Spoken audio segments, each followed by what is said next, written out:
The Strait of Hormuz stays shut, keeping 1/5 of global oil trade off the market until Iran and the United States resolve their standoff over blockades and sanctions.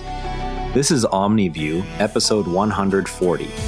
Iranian Foreign Ministry spokesperson Esmail Baghai stated that Iran will keep the Strait of Hormuz closed until the United States lifts its naval blockade on Iranian ports, pays compensation for war damage, removes economic sanctions, and releases frozen Iranian assets.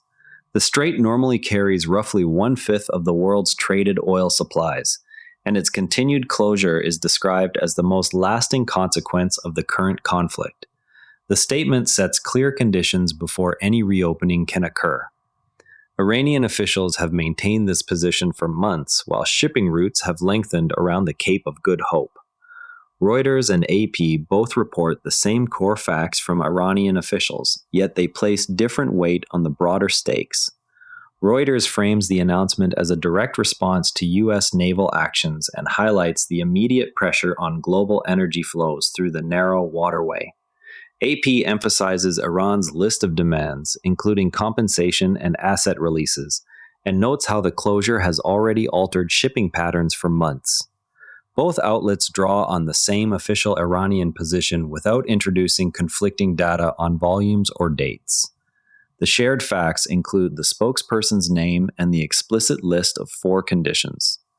Observers will watch whether any third-party mediation emerges or whether oil prices move further in response to sustained restrictions on the waterway. Shifting now to developments in Africa.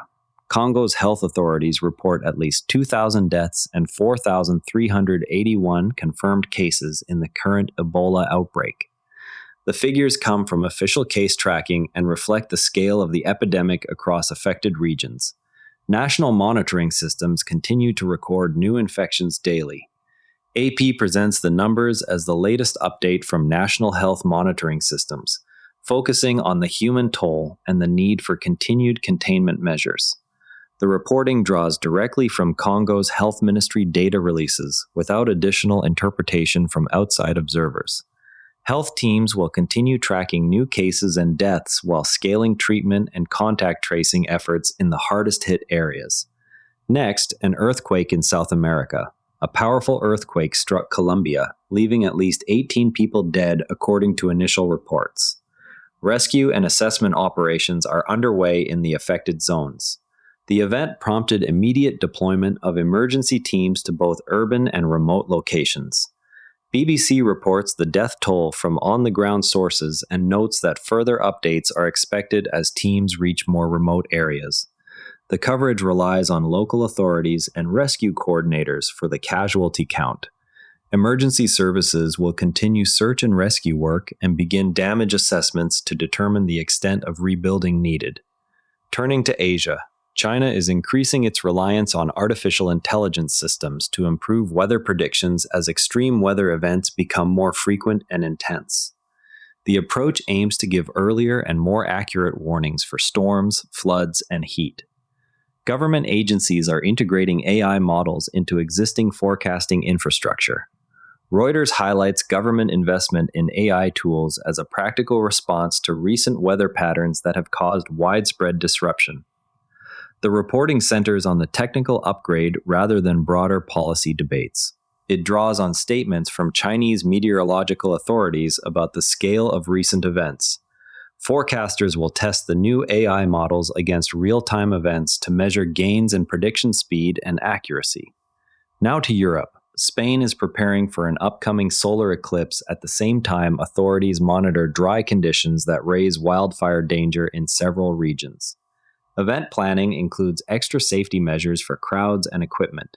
Viewing sites have been selected with attention to both astronomical visibility and fire prevention access. Reuters notes that eclipse viewing sites overlap with areas already under heightened fire alert, requiring coordinated logistics between astronomy events and emergency services. The coverage draws on statements from regional emergency coordinators about overlapping risks. Officials will adjust viewing areas and fire prevention protocols as the eclipse date approaches. Meanwhile, water conditions in England. Official measurements show more than 2/3 of England experiencing drought, with forecasts indicating the situation will worsen in coming weeks. Water companies and local authorities are monitoring supplies and usage.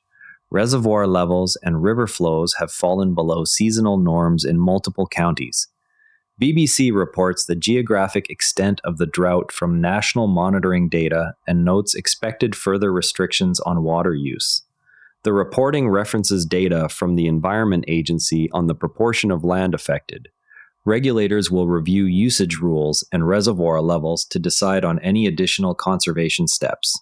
Now, some progress worth knowing about. Brands including Uniqlo, Levi's, and Primark have begun offering repairs or teaching customers basic mending skills. The programs aim to keep clothes in use longer and reduce the volume of new purchases. Services are already operating in multiple countries and include both in-store repairs and instructional workshops. AP reports that the initiatives can lower costs for shoppers while extending product life. The same reporting notes that some critics argue repairs alone do not address the larger issue of overproduction in the fashion industry.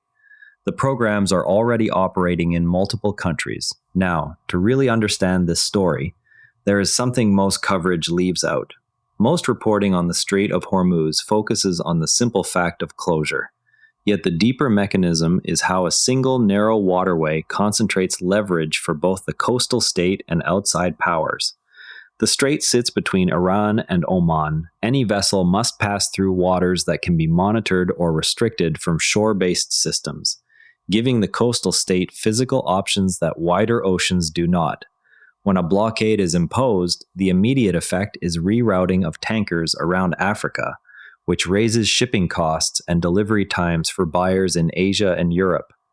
Historical precedent shows that the last sustained closure, in the 1980s, produced exactly these longer voyages and higher insurance rates without halting all trade. Knowing this pattern, when officials announce conditions for reopening, listeners can check whether the stated demands match the actual volume of oil that has been diverted and whether alternative routes are absorbing the difference.